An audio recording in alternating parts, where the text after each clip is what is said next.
안녕하세요. 한국농림상가협회 정상갑입니다. 오늘은 안약 점안에 대해서 말씀을 드리려고 하는데, 생각보다 많은 글들이 질문들이 있어요. 안약 한쪽에 넣고 있는데 양쪽에 다 넣어도 되냐? 근데 제가 좀 이해가 안 되는 거는, 농내장을 조금만 안다면 이건 상식적인 상에서 해결될 문제예요. 자, 무슨 말인가 하면은, 일단 농내장이 왜 오는지를 알면은 이 간단하게 해결되는 문제거든요. 그래서 농내장이 크게 나누면 원발성과 속발성이 있는데, 이건 다 이제 강의 때 배워서 아시겠죠. 대부분 80~90%는 원발성이에요. 이 말은 무슨 말인가 하면은, 태어날 때부터 농내장이 시작한다는 거예요. 자, 그리고 동양인들, 특히 한국과 일본은 거의 90% 이상이 정상화하는 농내장인 것도 아마 다 아실 거예요. 자, 그래서 농내장이 오는 이유는 안압 때문이 아니다. 왜? 안압이 정상이기 때문에. 그럼 왜 오느냐? 이거는 여러 가지 논문들도 많이 나와 있고, 세계 안과학회에서도 이미 공적으로 발표가 됐지만은, 시신경으로 향하는 혈류, 그 장에 허혈이 있어가지고 시신경이 충분히 영양분이 공급이 못 되기 때문에 신경이 말라 죽는 거예요. 그게 첫째 이유고, 그래서 신경이 약해져 있다 보니까 정상적인 안압에서도 얘가 손상을 받는 거예요. 그래서 안압 관리도 중요해요.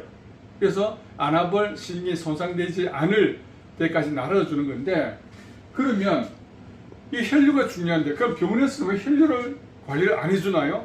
혈류는 관리가 할 수가 없어요. 신경 관리는. 왜? 안압 관리는 수치 제어가 되지만은 혈류는 수치 제어가 될 수가 없어요. 자, 그럼 혈류 검사를 하는 건 또 뭐냐? 혈류 검사를 할 수는 있어요. 자, 근데 혈류 검사라는 거는 대동맥이나 동맥, 이렇게 대정맥, 정맥 이런 것들을 혈류를 검사를 하는 거예요. 하지만 시신경으로 향하는 거는 굉장히 미세혈관이기 때문에 이거는 검사가 안 돼요. 예를 들어서 말을 하면, 고속도로나 지방국도 같은 경우는 교통이 막혔다, 빨간불, 교통이 체증이 원활합니다, 초록색불 나올 수는 있지만, 내 집 앞 골목이 막힌지 안 막힌지는 알 수가 없는 거예요. 그래서 혈류 검사는 한계가 있다는 거. 자, 근데 이걸 왜 이런 안약하고 이야기를 하냐면은, 자, 아까도 얘기했지만은, 동양인들은 안구의 문제로 오는 게 아니라 체질의 문제로 오는 거란 말이에요. 그래서 혈류가 약해지고 신경이 충분히 영양분이 공급이 안 되면 말라지고, 그 다음에 안압이 또 정상적인 안압이라도 손상을 받고 RNF이 함몰되고 시야 손상이 나타나는 게 농내장이 진행하는 단계예요. 자, 그러면은 이 혈류 문제는 몸 전체의 문제예요. 몸 전체의 문제. 자, 예를 들어서 눈이 다 두 개죠, 그죠? 네. 눈이 있으면은, 자, 한쪽만 혈류가 문제가 있고 한쪽은 혈류가 문제가 없다? 이거는 예를 들어서 이 눈은 옆집 사람 눈이고 이게 내 눈 같으면 가능하지만, 둘 다 내 눈 같으면 둘 다 체질에 영향을 받는 거예요. 자, 그러면 왜 시야검사나 검사에서 이거는 멀쩡하냐? 멀쩡한 게 아니에요. 자, 여러분들 아시겠지만은 우리 몸은 정확하게 대칭이 돼가지고 똑같지가 않아요. 다 틀려요. 팔 길이도 틀리고 얼굴도 모양이 틀려요. 그래서 여러분들 얼짱 각도로 찍고 왼쪽에도 오른쪽 한 곳을 하잖아요. 그죠? 그리고 여러분들 신발을 한번 이렇게 밑창을 보세요. 양쪽이 똑같이 다른 게 아니에요. 오른쪽이든 왼쪽이든 반드시 어느 부분이 먼저 다른 부분이 있어요. 그래서 진행을 하더라도 이놈과 이놈이 똑같이 진행하는 경우는 거의 없다고 봐야 돼요. 그래서 진행 안 하는 것 같지만 이놈도 계속 진행을 하고 있다는 거예요. 다시 말해서 이 진행 속도가 금방금방 나타나는 게 아니라 몇 년, 몇십 년에 걸쳐 나타나기 때문에 정상처럼 보이지만 실제로 진행을 하고 있는 거예요. 자, 그런데 이쪽에 차트상 손상이 나타났으니까 이쪽에만 넣읍시다. 이쪽 계속 넣으면 이놈은 계속 진행을 하고 있는 거예요. 그러다가 어느 날 돼서 진행했네요, 약 넣읍시다. 그거 바보 같은 짓이에요. 그때부터 처음부터 관리를 했다 그러면은 얘는 그렇게까지 진행 표시가 안 나타날 정도까지 관리가 됐겠죠.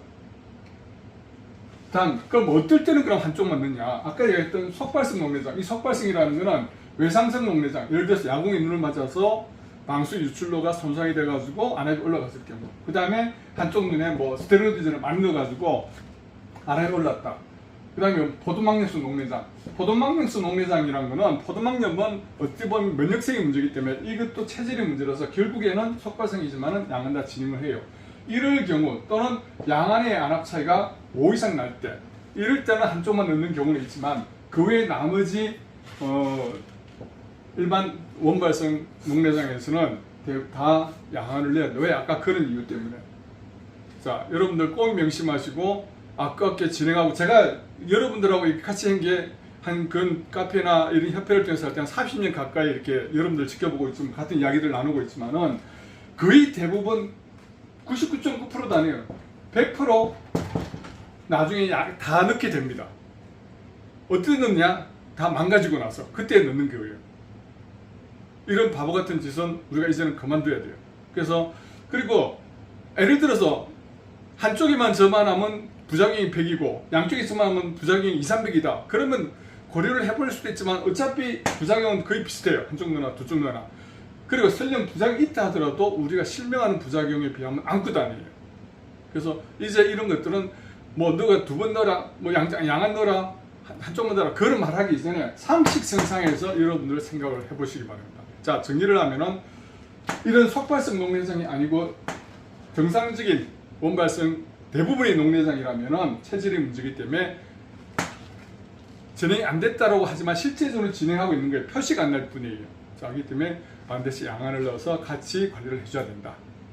자, 더 자세한 것은 한국농내장관리협회 공식 카페인 네이버로 많이 오세요. 요즘 네이버 많이 활성화되어 있죠. 한국 농내장 진행을 멈춘 사람들 카페에 오셔가지고 많이 공부하시고 중 강의도 들으시기 바랍니다. 수고하셨습니다.